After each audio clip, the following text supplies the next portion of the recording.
सत्य घटना कबीर परमेश्वर द्वारा काशी बनारस के प्रसिद्ध व्यापारी श्री दामोदर सेठ और उनकी पत्नी धर्मवती के साथ की गई दिव्य लीला पर आधारित है।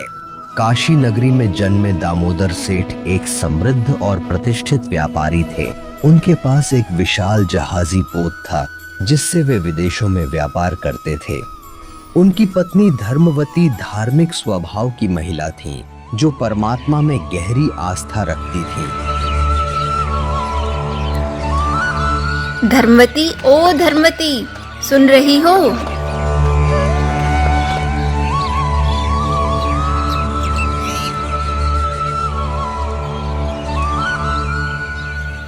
आओ बहन, कैसे याद किया? बहन, हमारे घर पर गुरुजी सत्संग करने आए हैं। तुम भी चलो, सत्संग सुनकर अपना कल्याण करा लो। सत्संग? सत्संग तो मुझे भी सुनना चाहिए। ठीक है बहन, चलो।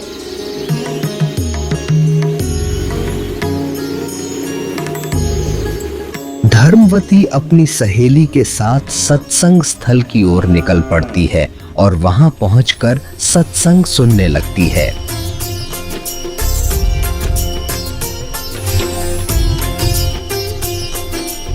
सत्संग में कबीर परमात्मा बताते हैं कि माया आदि निरंजन भाई, अपने जाए अप खाई।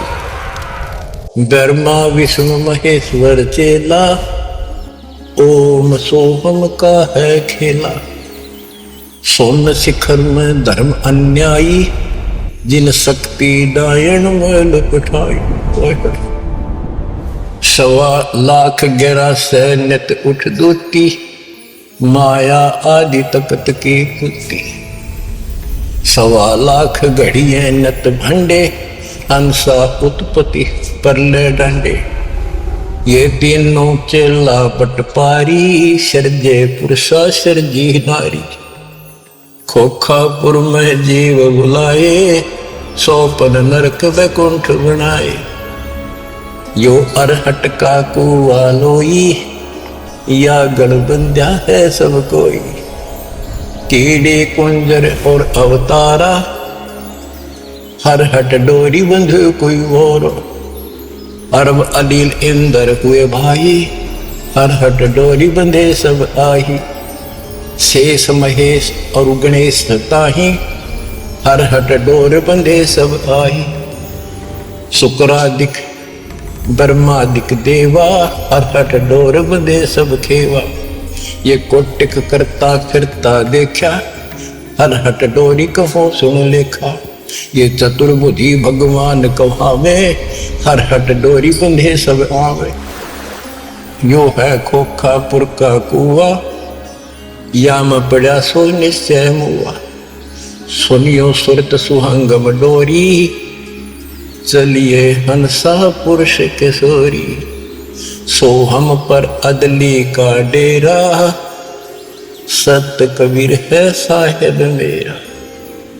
ज्ञान का राछ ध्यान की तुरिया, ऐसे सोहम भागा दुरिया।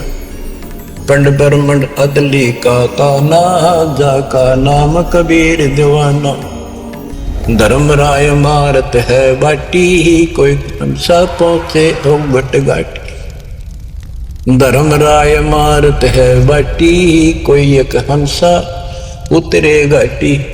इस बज्रपुर का खोलो ताला, चल देखो हंसा दीप हमारा। जहाँ ओंकार निरंजन नाही, ब्रह्मा विष्णु शिव नहीं जाही। जा करता नहीं जान आन भगवाना, काया माया पिंड पर। ऐसा अदली दीप हमारा, कोटि बैकुंठ रूम की लारा। शंख पदम एक पुन पर साजे, जा अदली सत्य कबीर विराजे हैं। जा कोटिक विष्णु खड़े कर जोड़े हैं, कोटिक शंभु माथा मोड़े। जहाँ शंखों ब्रह्मा वेद उचारी, कोटि कन्हैया रास विचारी। अजब अदर मधुर धुनि बाजे, जा अवगत अदली कबीर तख्त विराजे। परमहंस पूर्ण परिवारा, अदली अमर किए तपसारा। गगन मंडल में हमरी शैली ही, मकर तार की चीनी गई। परलय शंख सुभंगम सुवा, केते करता हो हुआ। हम हैं अमर अचल अनुरागी, शब्द मैल में तारी लागी। दास गरीब हुक्म का हेला, हम अवगत सत कबीर का चेला। धर्मवती को सत्संग बहुत अच्छा लगता है। सत्संग पूर्ण होने पर सभी जाने लगते हैं, लेकिन धर्मवती वहीं बैठे रहती हैं। तभी कबीर साहब जी ये देखकर पूछते हैं कि बेटी, क्या तुम नाम दीक्षा लोगी? महात्मा जी, मेरी आत्मा तो बार बार कह रही है कि मुझे दीक्षा ले लेनी चाहिए, पर मन में कुछ शंका है। बेटी, निसंकोच बताओ, क्या शंका है? गुरुजी कहते हैं कि जोड़े से नाम दीक्षा लेनी चाहिए। मेरे पति विदेश गए हैं, मैं उनके आने पर दीक्षा लूंगी, पर मुझे डर है कि अगर तब तक मेरी मृत्यु हो गई तो। बेटी, यह भ्रम है। जन्म और मृत्यु दोनों व्यक्तिगत हैं। आत्म कल्याण का रास्ता किसी की प्रतीक्षा नहीं करता। न कोई साथ जन्मा था, न मरेगा। अपना अपना कर्म है, पल का भरोसा नहीं है, कब क्या हो जाए। इस तरह कबीर परमेश्वर द्वारा धर्मवती को काफी समय समझाने के पश्चात वह थोड़ी देर सोचकर दृढ़ता से जवाब देती हैं। ठीक है महात्मा जी, आप मुझे नाम दीक्षा दे दीजिए। धर्मवती नाम दीक्षा लेकर अपने गुरुदेव के अनुसार बताई हुई भक्ति साधना करने लगती है।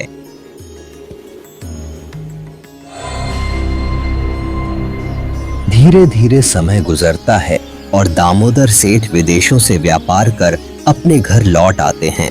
रास्ते की थकावट के कारण वे कुछ देर आराम करने लगते हैं। तभी धर्मवती आती है।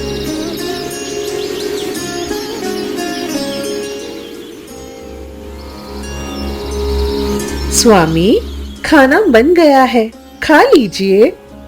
हाँ हाँ धर्मवती, बहुत भूख लगी है, खाना लगाओ।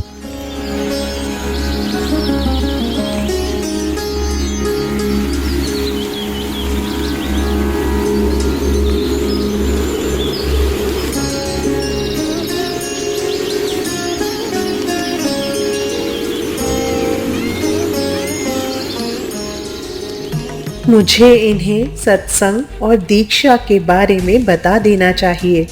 अगर किसी और ने बताया तो यह बहुत बुरा मान सकते हैं। स्वामी, मुझसे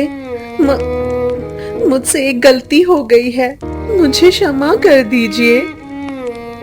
धर्मवती, मुझे तुम पर पूरा विश्वास है, तुम कोई ऐसा काम नहीं कर सकती जो क्षमा के योग्य न हो। हमारे पड़ोस में एक बहन ने गुरुजी से नाम दीक्षा ली है। मैं भी सत्संग में गई और मुझे गुरुजी का ज्ञान बहुत अच्छा लगा। मैंने उनसे नाम दीक्षा ले ली, बिना आपसे पूछे।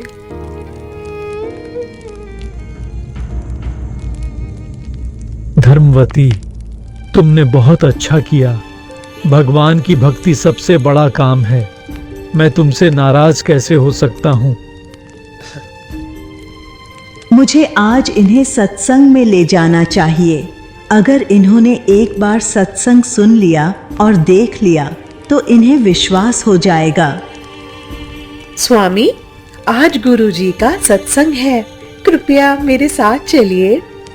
धर्मवती, मैं बहुत थका हुआ हूँ, तुम जाओ। स्वामी, रात का समय है, मैं अकेले कैसे जाऊं? मेरे साथ की सारी सहेलियां चली गई हैं। आप पीछे बैठ जाइए, अगर नींद आए तो सो जाना। गुरुजी कुछ नहीं कहेंगे। ठीक है।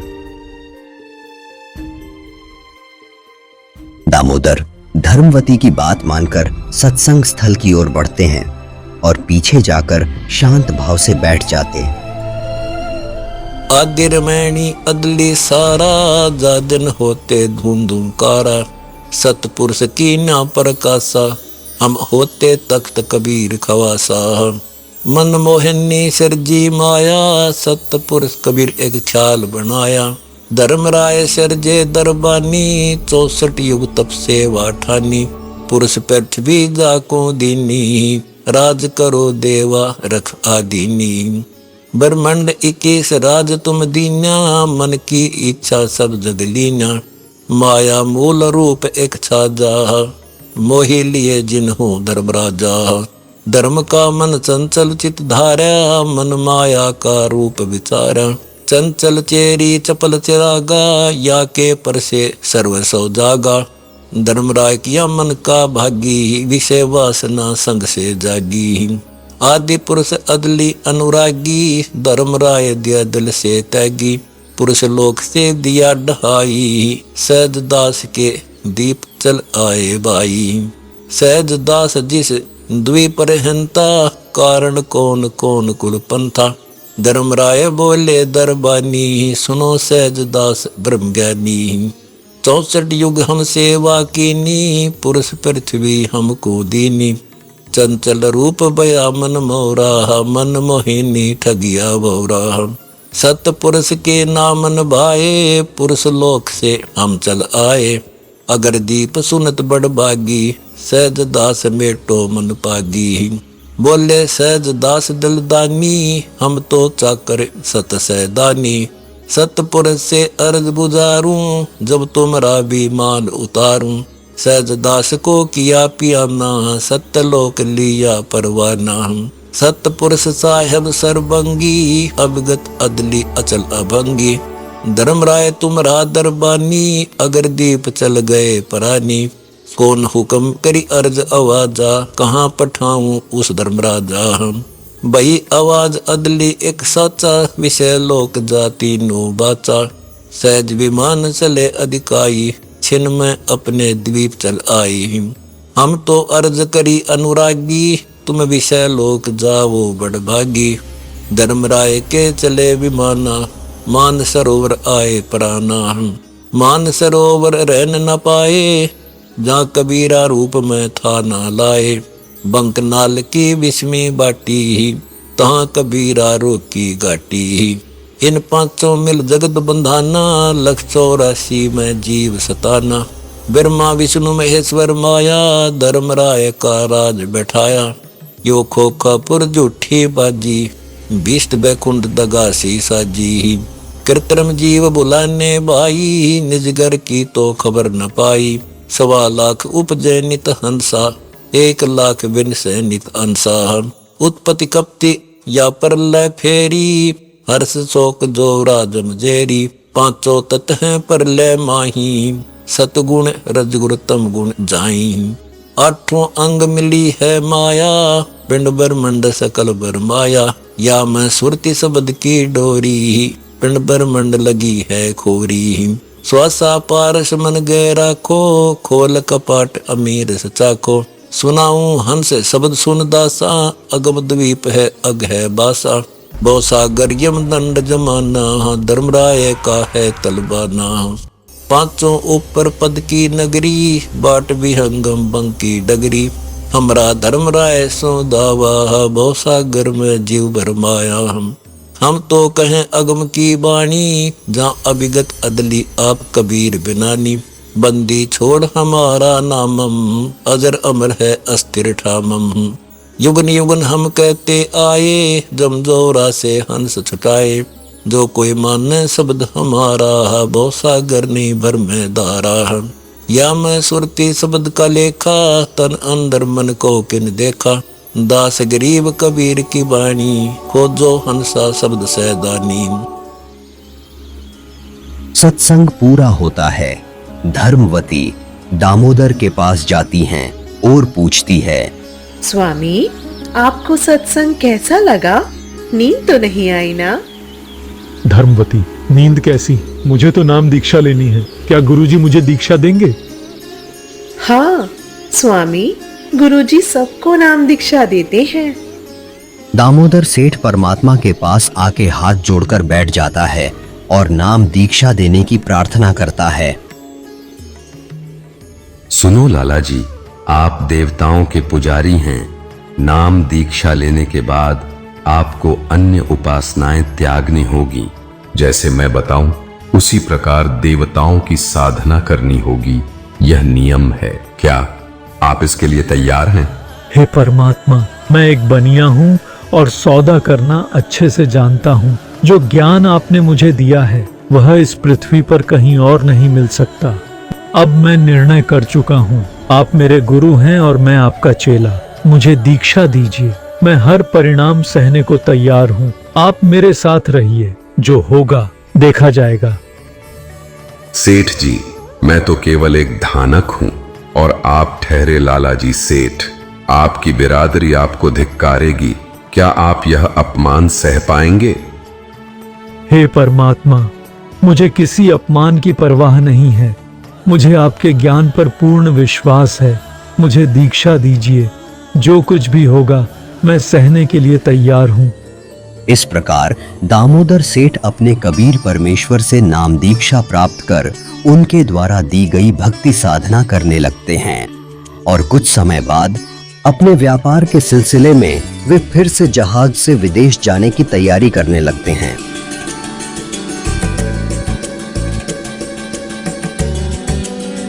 दामोदर सेठ जहाज पर जाने से पहले अपने थैले से देवी देवताओं की पुरानी मूर्तियां और तस्वीरें निकालकर एक एक करके समुद्र में प्रवाहित कर रहे होते हैं। थोड़ी दूरी पर उनके दो साथी व्यापारी यह दृश्य देखकर चौंक जाते हैं। अरे ये देखो, दामोदर सेठ देवी देवताओं की मूर्तियां समुद्र में डाल रहे हैं। चलो बाकी लोगों को बताते हैं। जब यह बात अन्य व्यापारियों को पता चलती है तो वे जहाज के पूजा कक्ष में जाकर देखते हैं कि अन्य भगवानों की जगह कबीर परमेश्वर की तस्वीर रखी है। यह देखकर वे दामोदर से गुस्से में पूछते हैं, दामोदर, भगवानों की तस्वीरें कहां गईं? क्या तुमने उन्हें फेंक दिया? भाइयों, मैंने नाम दीक्षा ले ली है। मेरे गुरुजी ने मुझे सिखाया है कि पूजा केवल एक परमात्मा की करनी है। वह अन्य देवी देवताओं का सम्मान करना है। तीनों देवा कमल दल बसे ब्रह्मा विष्णु महेश। प्रथम इनकी वंदना फिर सुन सतगुरु उपदेश।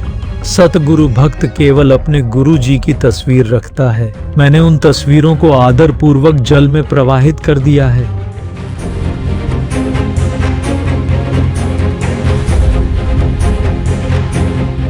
तूने क्या कर दिया? यह तो जुल्म है। तेरे साथ कुछ अनहोनी होगी। तूने देवी देवताओं को छोड़कर अपना नाश कर लिया है। भाइयों, मेरे गुरुजी देवताओं को छुड़वाते नहीं हैं, बल्कि उनकी सत्य साधना बताते हैं। मूर्ति पूजा को मना करते हैं। आप अपनी पूजा करो, मैं अपनी पूजा करूंगा। मुझे मेरे रास्ते पर चलने दो और परेशान मत करो। धीरे धीरे समय बीतता गया और दामोदर सेठ व्यापारियों के साथ अलग अलग देशों में व्यापार करने लगा।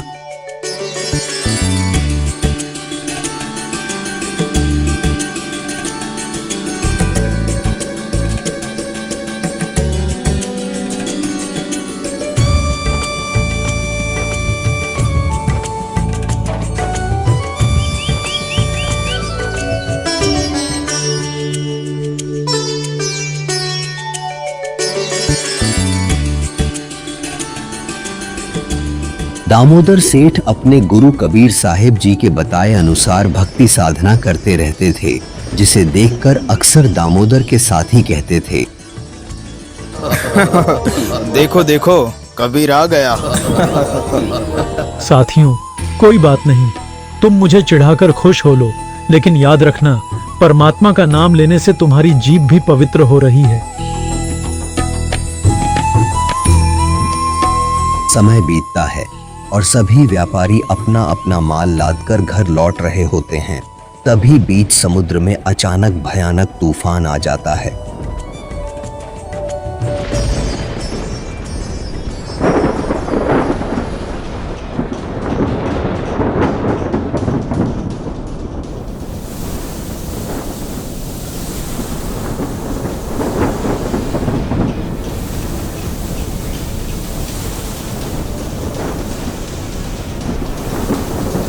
तूफान आया है, तूफान! संभालो भाई संभालो, पाल खोल दो, पाल खोल दो।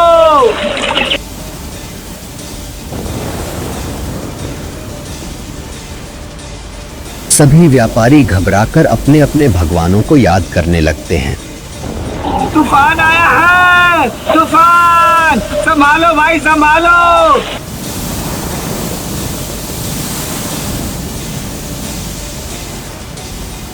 हे भगवान, हमारी रक्षा करो। हमारे देवताओं कृपा करे, कृपा करे। हमारे देवताओं कृपा करे, कृपा करे। हमारे देवताओं कृपा करे, कृपा करे।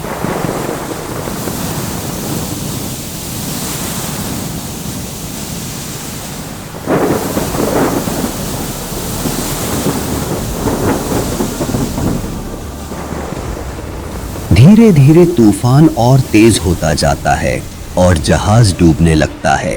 सभी व्यापारी परेशान होकर अपने अपने भगवानों को याद करते करते थक जाते हैं, परंतु तूफान लगातार भयंकर रूप लेता जा रहा होता है। यह देखकर वे दामोदर के पास जाते हैं और कहते हैं,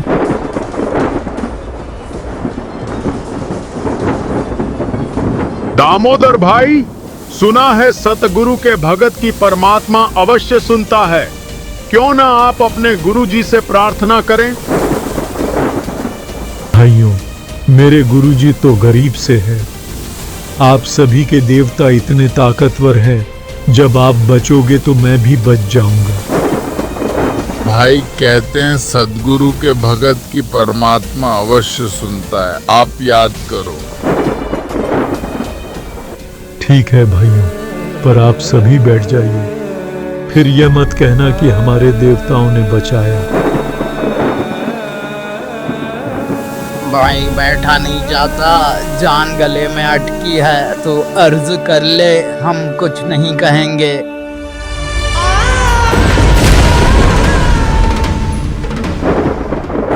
हे परमात्मा, आज लाज रख दो, मेरे कारण आपकी छवि खराब हो जाएगी। मुझ पापी को बाद में मार देना। मैंने आपकी महिमा इनके आगे बहुत गाई है। मुझ दास से कोई गलती बनी हो तो मुझे माफ करें और हमारी रक्षा करें प्रभु, रक्षा करें।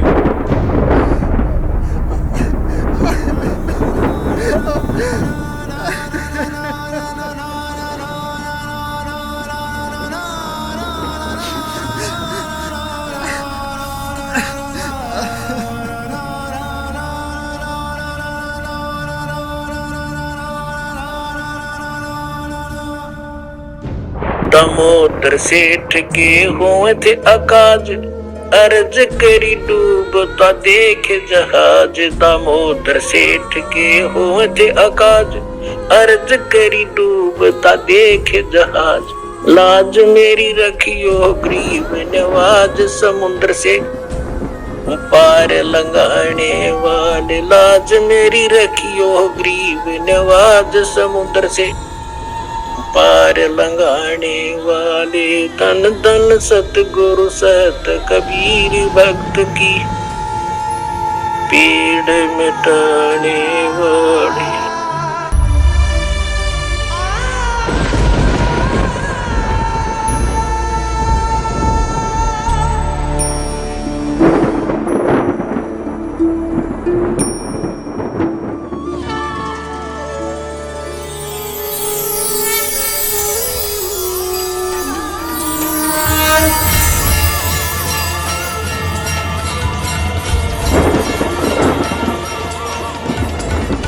दूसरी ओर सत्संग स्थल पर परमात्मा सत्संग फरमा रहे थे।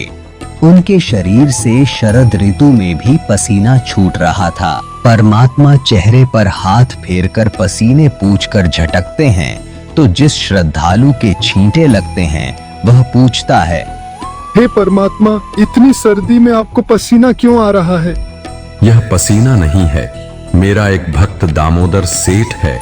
उसका जहाज समुद्र में डूबने जा रहा था। मैं अभी उसका जहाज बचाकर आया हूं। यह कैसे संभव हो सकता है? परमात्मा तो यहाँ पर बैठे हैं।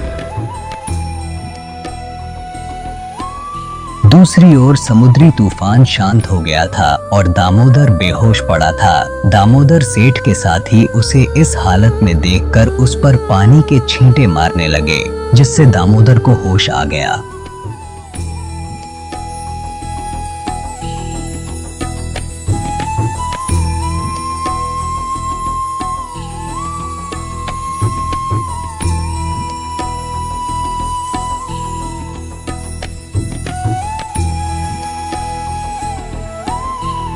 दामोदर, हमें माफ कर दो, हमसे गलती हो गई भाई। दामोदर सेठ की जय, दामोदर सेठ की जय। भाइयों, मेरी नहीं मेरे गुरुदेव की जय। उनके जयकारे लगाओ। यह सब उन्हीं की कृपा से हुआ है। मैं तो एक तुच्छ जीव हूँ। दामोदर के सभी साथी दामोदर से माफी मांगने लगे। बहुत बड़ी गलती हो गई हमसे। हमने भगवान को नहीं पहचाना। कबीर प्रभु की बात हमने नहीं मानी। कबीर प्रभु की जय, कबीर प्रभु की जय।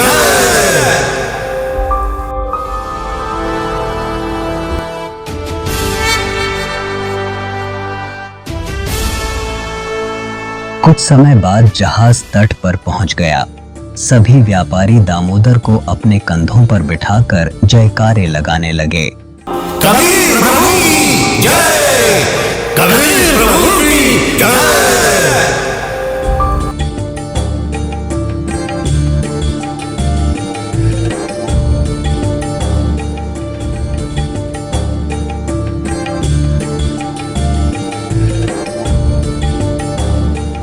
शहर में दामोदर के घर पहुंचने पर पता चलता है कि उनकी पत्नी सत्संग में गई हैं। व्यापारी उन्हें सत्संग स्थल पर ले जाते हैं। सत्संग स्थल पर जयकारे गूंज रहे होते हैं।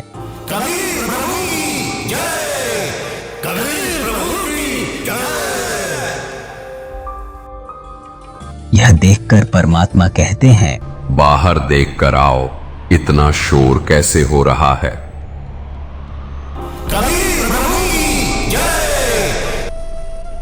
परमात्मा बाहर दामोदर सेठ और उनके साथी आपका दर्शन करना चाहते हैं। उन्हें अंदर बुला लो।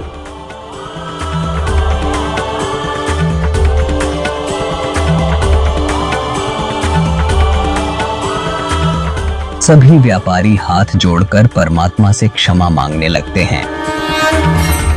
हे परमात्मा, आपने हमारी जान बचाई। हमसे बहुत बड़ी गलती हुई, हमें माफ कर दीजिए। हमने आपका और आपके भगत का बहुत मजाक बनाया है। क्या हुआ बच्चों, विस्तार से बताओ, क्या कहना चाहते हो। दामोदर के साथियों ने सारी घटना का जिक्र यथावत किया। दामोदर सेठ के हुए थे अकाज, अर्ज करी डूबता देख जहाज। दामोदर सेठ के हुए थे अकाज, अर्ज करी डूबता देख जहाज। लाज मेरी रखियो गरीब नवाज, समुद्र से पार लंघाने वाले। लाज मेरी रखियो गरीब नवाज, समुद्र से पार लंघाने वाले। धन धन सतगुरु सत कबीर भक्त की, पीड़ मिटाने वाले।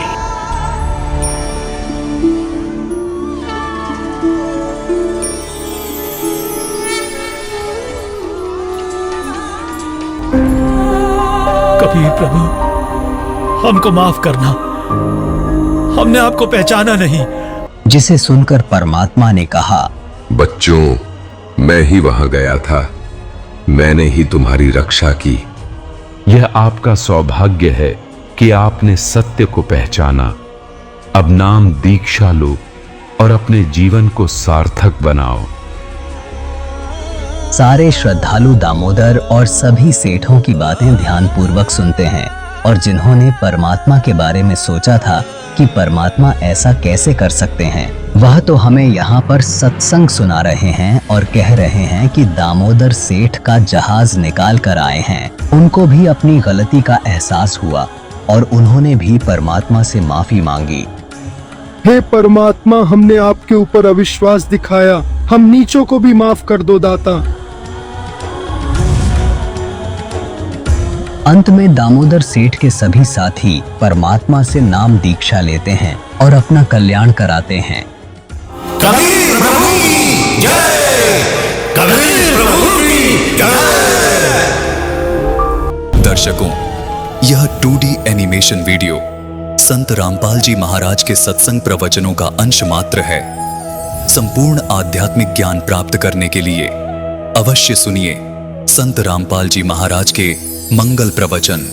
संत रामपाल जी महाराज के मंगल प्रवचन सुनने के लिए आज ही प्ले स्टोर से डाउनलोड करें संत रामपाल जी महाराज ऐप और सब्सक्राइब करें हमारा YouTube चैनल संत रामपाल जी महाराज।